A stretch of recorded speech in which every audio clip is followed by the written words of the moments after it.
Real Virginia is proudly produced by the Virginia Farm Bureau. For nearly a century, Farm Bureau has been a friend of the farm for all Virginians. Visit our website at vafb.com. Hello, everyone, and welcome to Real Virginia, a show about Virginia agriculture and the people who produce the wonderful local products we enjoy, brought to you by the Virginia Farm Bureau. Here's what's coming up on this week's show. Hear about Virginia Farm Bureau President Scott Sink's first year. Learn how to grow a culinary staple. And visit the diverse farms flourishing in Henrico County. Home will always be Virginia, between the Blue Ridge and Chesapeake Bay, Atlantic to Appalachia, home in my heart always. Welcome back to Real Virginia, everyone. We're coming to you this week from Fleur-de-Lis Farms in Henrico County, where John and Kathy Montgomery grow fruits and vegetables and raise pigs and laying hens. We'll hear more about agriculture here later in the episode, but first, Burke Moeller visits with Virginia Farm Bureau Federation President Scott Sink. In 2024, the Virginia Farm Bureau Federation did something it hadn't done in almost 2 decades: elect a new president. For President Scott Sink, it was the culmination of nearly a quarter century of involvement with Virginia Farm Bureau, and he's pleased with how the company has continued its important work over the past year. Some of the most important accomplishments the company has achieved here in 2025 is continued to provide a lobbying voice for our members and advocating for our members through our AgPack process and through also what we do at the General Assembly. Sink is also making sure the company's resources are positioned to provide value to those who have trusted us. On the insurance side of things, we've still been able to be financially strong for our members, be there when they need us most. Virginia Farm Bureau continues to be a source of inspiration for members and non-members alike, culminating in 10 days at the Meadow Event Park. Our state fair had another successful year of showcasing Virginia agriculture for people around Virginia and surrounding states. In terms of things that has been beneficial for Virginia Farm Bureau is just the enthusiasm that our staff have shown throughout this year in helping Virginia farmers. These are all notable achievements, but Sink would prefer to look forward to keeping the company strong for the next 25 years and beyond. He already has a vision for the company's goals next year. Some things that we'll be accomplishing in 2026 is we'll have marketing plans that will work with every County Farm Bureau board with to help them in terms of membership growth, also to help them in terms of membership engagement. That's one of the main goals for 2026. Also ways that we can continue to improve the offerings that we have for all of our members, whether it be through the products division, insurance, or a multitude of other entities that we have, would be kind of the top 2 goals. Sink is also planning to recognize the milestone the company will reach next year. 2026 is 100 years of Farm Bureau. We'll kick it off with a commemorative thing at West Creek on February 26th of 2026. And then we'll have various things throughout the year that highlights our past, but also looks to our future. Some of the commemorations will include photo displays showing off agriculture in every region of the Commonwealth. A map of Virginia will feature wood native to the Commonwealth and be on permanent display at the company's West Creek headquarters. And a collection of historical artifacts, including the history of all companies that have grown under the Virginia Farm Bureau Federation, will also be displayed during our centennial year. Scott Sink had previously served as vice president of the company for 12 years, providing plenty of opportunity to learn and benefit from his predecessor's counsel. I wouldn't say anything was necessarily unexpected because President Pryor had did an excellent job of mentoring me in the role as vice president. Sink has a multi-tiered farming operation in Montgomery County and surrounding areas. He and his family operate Reiner Ridge Farm, which produces pumpkins, corn, mums, cattle, and many other agricultural goods. That's the production side of the business. The retail side is literally a market. Heathwood Market off Price's Fork in Blacksburg, established in 2009. Before that, they were selling to farmers markets. With Heathwood, they have their own market selling produce from the farm. And it's not just their own business that benefits. Heathwood works with up to 16 other growers and ag-related small businesses. Heathwood Market was established for that. It now has evolved into still doing those same services, but also a lot of catering. And we'll cater anywhere from 2 people to 2,000 people. We'll have a multitude of events throughout the week that ranges anywhere from birthday parties to company functions to everything else in between. And when Virginia Tech has a home game, you can find the president of the company making kettle popcorn for Hokie fans. I've enjoyed concessions at Virginia Tech. My mind's most at peace when there was 60,000 people around. Just having that enjoyment, but managing and working the event and doing those things, that's what I enjoy. While work may be work for many, if not most people, it's different for Sink. People have always asked what my hobbies are, and I can sincerely say my hobby is work, but I don't look at it as a bad thing because the work is such variety in terms of what we do. A new chapter in Virginia Farm Bureau's story has begun, and there are many reasons to be excited about what lies ahead. And others are recognizing it as well. In 2025, the company was named the #1 homeowner insurance provider by Forbes. All those things together is what has been a very rewarding year. I appreciate everybody's support and kindness through that year as we've gone through that. For Real Virginia, I'm Burke Moeller in Richmond.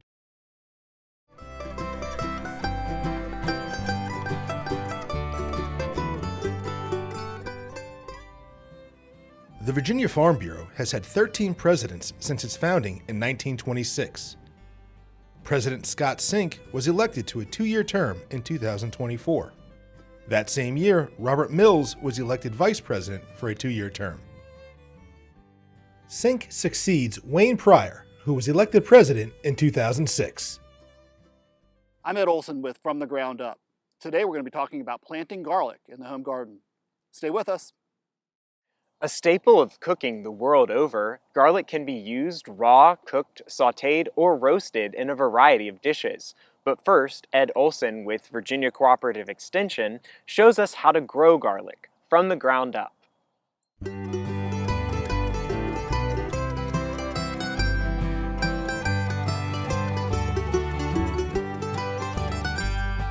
We're here today at Virginia State University's Randolph Farms, and we're talking today with Peter Coffey about garlic. Peter, we've got several types of garlic here in front of us. Can you tell us the 2 different types of garlic that we've got? Sure. So there are 2 subspecies of the common garlic that we grow. There's hardneck garlic and softneck garlic. They're pretty similar, and a lot of people may have eaten hardneck garlic or softneck garlic and not known the difference. They're both usually for sale in the grocery store, just titled garlic. So the main difference that you could tell if you were looking at a bulb of garlic is that hardneck garlic has a hard, woody stem inside the clove here. You can see it's coming up here, and there's a little neck at the top. That's where we get the name hardneck. It's actually the base of the flower stalk, which is called a scape, which is an edible part of the plant that a lot of people will harvest. And is actually a high-value crop in a lot of Asia. So we've got the bottom of the bulb here, where the old roots are. We've got the root plates where the cloves are attached here. We've got the cloves here, and then we've got the scape that runs all the way from the bottom all the way up, and that's where it's going to become a flower stalk. And that's a hard little stem there that you'll sometimes find when you're breaking apart garlic cloves. Most people throw it away without even thinking about it, but that's what it is. It's the base of the flower there. Softneck garlic, you can see there's no scape base here. There's no neck, there's no stem inside of the bulb. You still have the same roots on the bottom there, and still have the same root plates where these cloves were attached. You're going to end up with a lot more variation in the cloves here. You can see they're actually bundled differently. So with the hardneck variety, each clove is kind of individually wrapped. These are also individually wrapped, but they might have additional layers in between them. You're going to end up with a lot more variation in clove size for the softneck varieties, but no scape to harvest. When you go to eat one of these, you break off a clove, you chop it up. When you go to plant this, you're going to do the exact same thing. So with garlic, you don't plant seeds like you would with most vegetable crops. You'll take a whole clove off of the bulb, leave it with the peel on if you can, because it'll protect it a little bit. And the top of the clove is pointed, and the bottom of the clove has a little root plate here. This is where the new roots are going to grow. So you want to make sure that that is pointed downwards when you plant it. You will end up with a lot worse survival if you plant it upside down, and you'll end up with a lot smaller plants. So make sure that the root plate is down when you plant it, and you're going to want to plant it down at least as far as your finger, but ideally a little bit further than that. About 2 to 4 inches is good. Okay, in Virginia, which of these two varieties of garlic would be best for us, the hard neck or the soft neck? So generally the hard neck varieties are considered to be a little bit more cold hardy. So up north in the United States, people plant hard neck garlic, but in Virginia we can plant both of them. Garlic is very cold hardy, which is why we plant it in the fall and grow it through the winter. It can handle temperatures down to 0 degrees very easily without being damaged at all. So either of these will perform very well here. Great. And we're going to actually go outside, and you're going to show us how to plant the cloves of garlic in the beds out here at the Research Center. Yeah, absolutely. Let's do it. Let's go do it. All right, so Peter, we're out here in the garden. You're going to show us how we can plant garlic. Yeah, so we're out here. Ideally, we'd be planting this in late October, early November, depending on our area in Virginia. And it's pretty straightforward. We want our freshly tilled soil. We want something that's well draining. And we're going to plant these cloves. Remember the root plate side down, and you're just gonna push it into the soil about as far as it'll go. Ideally, you want it about 4 inches down, and then you're gonna want to put each plant at least 6 inches apart. Okay. So for me, that's about this far. So I like to do that, push it into the ground, measure it again, push it into the ground, and then I'm gonna cover it up, and that's it. Perfect. And then about how long will we see the tops come out? About 2 to 3 weeks, depending on temperature. Okay. And again, as you mentioned earlier, they grow throughout the winter, and then we harvest them in the spring. Yeah. So they'll come up. Then once it gets really cold, they'll kind of stop growing, kind of hang out there. But you'll end up with like a nice green growth that stays there throughout the winter. And then once it starts to warm up in the spring, that's when you'll see a bunch of spring growth. And you can harvest it early.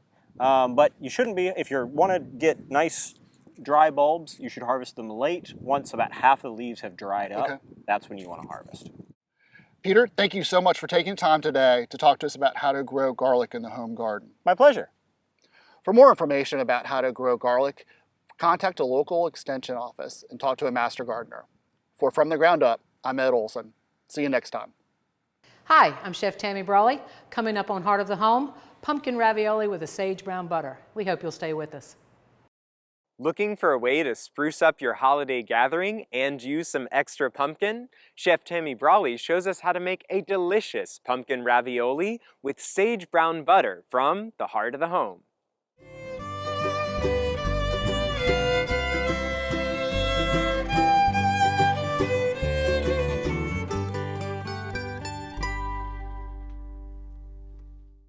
Hi, I'm Chef Tammy Brawley from the Green Kitchen. Welcome to Heart of the Home. Today I'm going to show you guys a delicious fall recipe and a little bit of a cheat to get there. I love it. We're going to do a pumpkin ravioli with a sage brown butter. First, we are going to make our mixture, and we're going to take, you can use canned pumpkin, put it into a bowl, and it's totally fine if you want to cook your own pumpkin. That is fine. Yeah, I will tell you that I've done it before. It is very time consuming. You would scrape the innards of the pumpkin out and boil it down, take out the seeds and so on and so forth, and then mash up your pumpkin. Or you can simply buy it in a can in your grocery store and mix it up that way. What we have here is canned pumpkin, and I'm going to separate an egg. But before I do that, I'm going to go ahead and add about 1/4 cup or so of Parmesan cheese, a little salt, a little black pepper. I believe your recipe is going to call for a mascarpone cheese, which is a high-end Italian cream cheese. Regular cream cheese is totally fine to substitute for that. They're both they're good. The mascarpone probably would be a little bit creamier, but they're equally as good for this particular recipe. So we've got that in there. We're going to do about 1/2 teaspoon of ground nutmeg, and pumpkin. There's fall flavors right there if I've ever heard them. And we're going to do about 1.5 teaspoons of balsamic vinegar.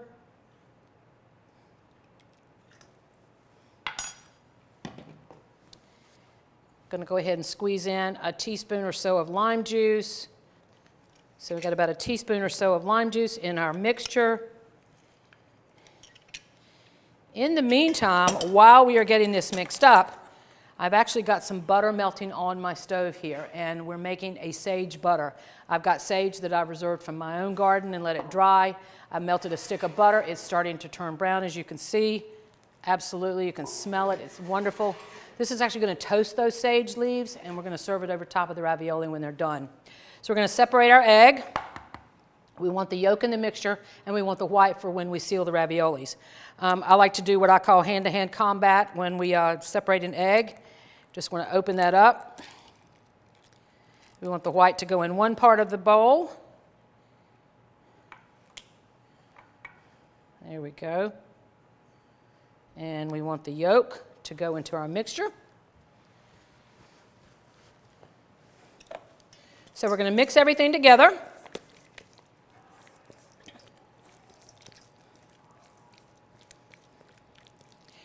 Your cream cheese or mascarpone, whichever one you choose to use, should be somewhat at room temperature, else it would not break down very easily in this mixture. It is breaking down, which is nice. Oh, this smells heavenly. I think probably one of my favorite flavors of this particular recipe is that ground nutmeg.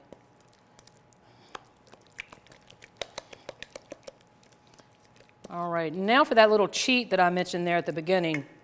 I love using these wrappers for things. You know, basically, ravioli could be done with fresh pasta if you wanted. That is totally fine, nothing wrong with that. But a little cheat would be to use the wonton wrappers that you get in the Asian section of your grocery store. We've got them here on the cutting board. And we're going to put a couple out here. They are somewhat thin, so just try to grab no more than one. And now you have a choice, actually. We can either make a whole ravioli and use 2 sheets, or we can make a half ravioli and fold it over as a triangle. In this case, I'm going to say let's do a half, okay? So we're just going to take our spoon and our mixture here. And you'll learn quick enough how much is too much when you try to seal these things, so you really don't want to go overboard. So considering that we're doing a half, we're just going to do maybe a teaspoon of filling per wrapper. And we like to kind of do it assembly line, so you get all your chores done at once, and then come back to the final seal of the ravioli. And we want to make sure that we have our water on to boil for the ravioli.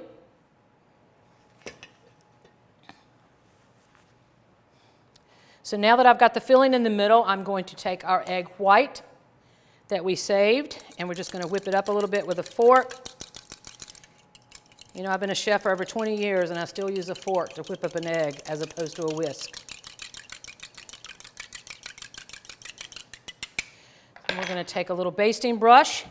Now, you want to go ahead and baste the entire wonton wrapper, because if you don't, you're going to end up with it not being sealed, and you don't want this to come open when it boils in the water.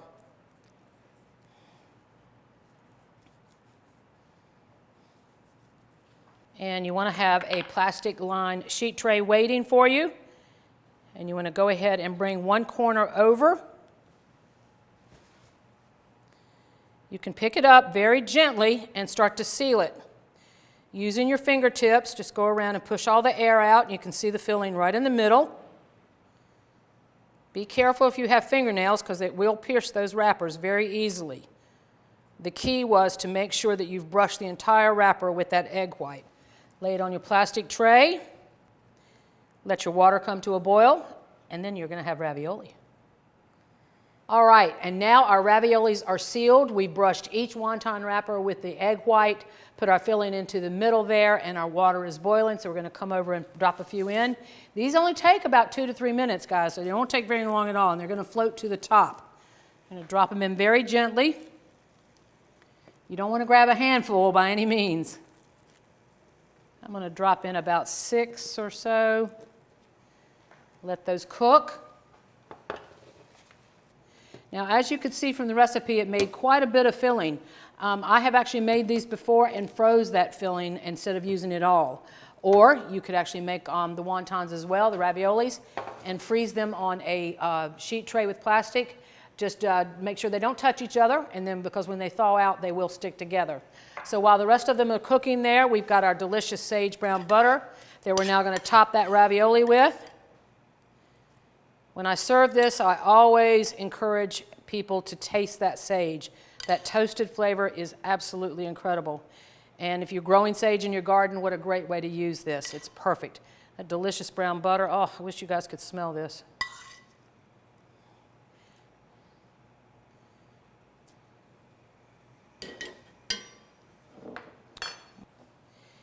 And there you have it, pumpkin ravioli with the sage brown butter. I'm Chef Tammy Brawley from the Green Kitchen. Join us next time on Heart of the Home.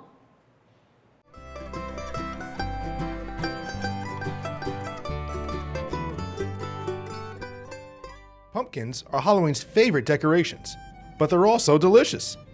You also can swap or mix them with squash in tons of recipes. The perfect carving pumpkin? Experts say go for deep orange with a long green stem. Here in Virginia, farmers harvest over 50 million pounds of pumpkins every year, worth about $15.5 million, according to the latest Census of Agriculture, ranking 9th in the nation. And fun fact, you can eat the whole pumpkin, skin, leaves, seeds, flowers, and all. Named after Henricus, the second settlement in Virginia, Henrico County has a rich agricultural tradition and a modern story full of farming innovation. Wrapped like a horseshoe around the city of Richmond, Henrico County has a rich history since it's one of America's oldest counties. Agriculture here is also rooted and growing, with farmers raising everything from sweeping fields of soybeans to vibrant plots of flowers. Join us as we meet the people behind Henrico County's farming story. Right now we have around 7,900 acres of farmland in Henrico. To give you a sense of scale, we've got approximately 150,000 acres in the county of land in total. That 7,900 approximate number is a 35% decrease in farmland since 2012 and a 20% decrease in farmland since 2017. Becky Lakin says suburban housing needs and industrial development are squeezing available farmland. In the Varina community, longtime grain farmer Bill Nelson feels the pressure firsthand. I guess at the peak we were probably farming about 1,500 acres. Now I'm around 1,100 acres. We've had property taken, either sold by landowners. We've lost land to 895, took 20 acres out of the middle of the operation. 295, when it was built, took land out of the 4 or 5 farms that we leased. We've had a number of subdivisions that have been built on it. We lived in a rural ag community that is now a rural suburb. Further east in the Glendale area, cattle producer Steve Crouch says increased traffic on the county's rural roads leads to more than close calls. I've had a call. It wasn't anything close about it. I've been hit once. And, I'd say it'd been close several times. And again, I'm running all of 11 miles an hour, and I'm big enough to see. To turn in right here with your hazards on and your turn signal on, you got to be careful. But for Nelson and Crouch, farming in Henrico County is a given. Really the only reason that you farm is because you love it. You love the way of life. For the number of hours that we put in and the work that we do, we could make more money doing a lot of other things. You have to love it. I guess it's either in you or it's not. Probably just that simple. Don't know what I'd do if I didn't. According to the latest Census of Agriculture, Henrico County's 84 farms cover 7,927 acres. The market value of agricultural products is $7 million, with grains bringing in $3.5 million. As the county's land use and population shift, though, some farmers are exploring niche crops, like mushrooms. Stephen Easterday remembers his brother and sister-in-law's big announcement. And when they're like, we're going to do a mushroom farm, I was like, all right, I'm down. And we didn't know, the timing on that. Like, we didn't know when we wanted to get started, when we wanted to make the move to Richmond. So I got started immediately in my apartment, basically into a full-blown mushroom operation in this really small dining room with a small flow hood, and I was doing lab work. The Easterday brothers say cultivating mushrooms is both art and science, and something else. And a little voodoo. Like, it just, sometimes stuff works. Like, I love this example with the shiitake. Like, when you have a shiitake production block, okay, and you want to take that mycelium block and put it in your grow room, in order to encourage the shiitake mushrooms to start growing, you have to slap the block on the side before you put it in the grow room, because what it signals to the mycelium is that the tree just fell down in the woods. Many of their 12 varieties of edible mushrooms end up at the county's very own Dory Park Farmers Market. We started the farmers market in 2017. We just kind of looked around. It was a little bit after we bought this land, and we were trying to determine what we wanted to do with it, you know, grow vegetables and things like that. But we just looked around and didn't see a farmers market on this side of town. So we went to the county, Henrico Rec and Parks, and they've been super supportive. When we first started, we had about 8 vendors, and now we have between 35 to 45 in a given week. Cappy and her husband John Montgomery raise vegetables, laying hens and pastured pigs, and produce cheese and butter on their fleur-de-lis farms. And farm collaborator Alex Joins is excited to see her farming capstone blossom. I kind of sometimes call slowpoke my thesis project of farming because I've been in vegetables for a long time. Dipped my toe in corn world and aquaponics. I'm a proud member of a grower-owned co-op called River City Flower Exchange that is really inspiring and awesome to be a part of. So right now I am growing a lot of flowers, and I grow food too. It's kind of just whatever is most intriguing to me. And John Montgomery says that cooperation and conservation are necessary to ensure a thriving agricultural future here. As the area grows, there's more and more pressure for development. People have to have a place to live. I understand that. But we are constantly advocating for and pursuing a balance of that. If you look at the surveys of what people say are important to them throughout Henrico County, throughout Central Virginia, part of it is the rural nature of things and the beauty of Route 5 and the beauty of the river and the farmland around it, the agriculture and the forestry. So we work closely with the county, we work closely with the Capital Region Land Conservancy, with the Virginia Forestry Department, with others in an effort to place easements on key important agriculture land to shape county policy around preserving these things that make Henrico special. And from sunrise vistas of soybean fields to sunlit gardens of fresh flowers, it's a great place to call home. From Henrico County, Virginia, I'm Elijah Griles. We're so glad you could join us to celebrate all the bounty Virginia has to offer. From the kitchen to your home and garden to our beautiful wide open spaces, we're proud to say that this is real Virginia. For everyone from the Virginia Farm Bureau, thanks for watching. Make it a great week. Home will always be Virginia, between the Blue Ridge and Chesapeake Bay.